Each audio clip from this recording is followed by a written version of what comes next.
Hey everyone, Ashley Mundell here, and today is our last tip for building trust in your network marketing business.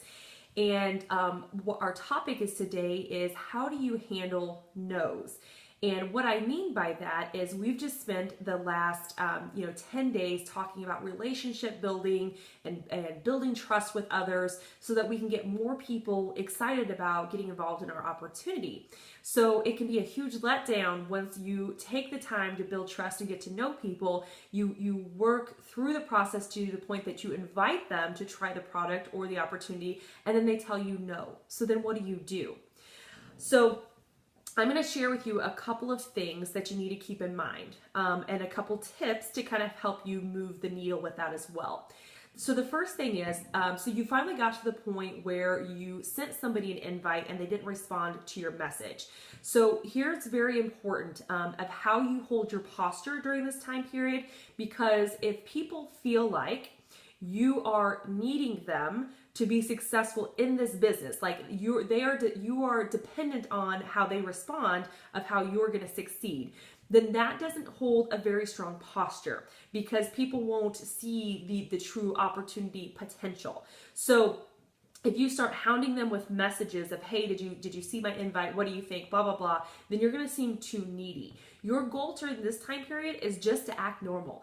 If you send a message, wait a couple of days, go out to their page, like a couple of their comments or their posts or whatever, just to jog their memory, because they may have got busy and may not seen your message. And then they may be like, oh, so-and-so messaged me. I need to go back and talk to him or her.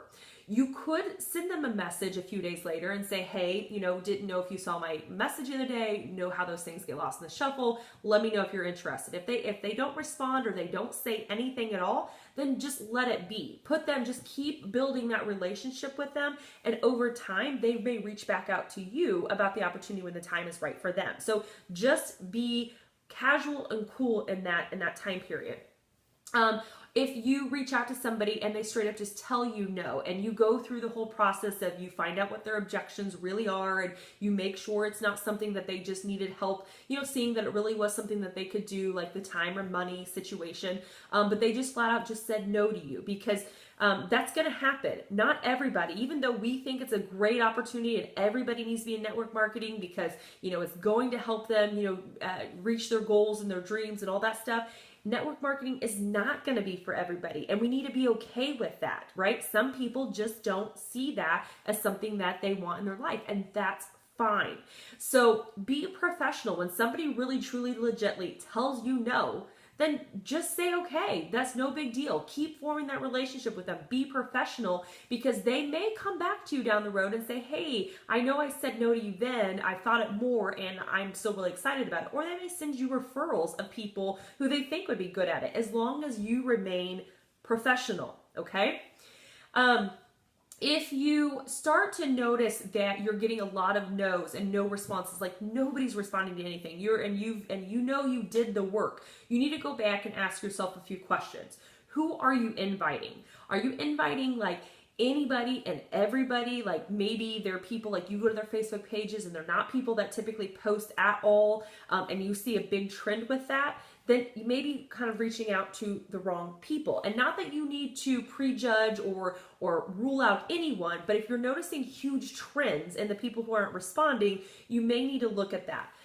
Number two, you need to ask yourself, did you legitimately try to work the relationship before you invited them? If you didn't, then that may be where your opportunity is.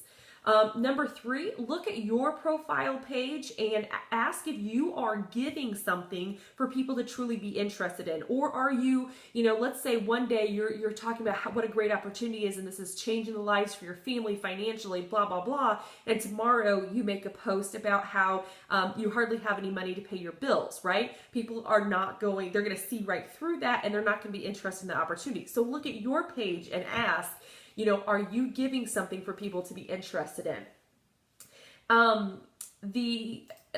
The next piece to that is, if you go through all of that and it's nothing you have done, that you can really, improve, then this is where personal development comes in and why it's so important, because in this business, it can be so rewarding, but also you're going to have days that are so defeating.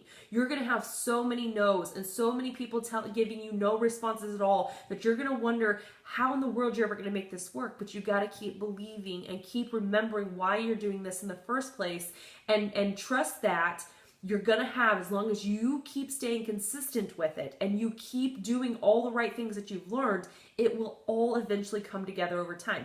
But you got to get your mindset right to get through those hurdles.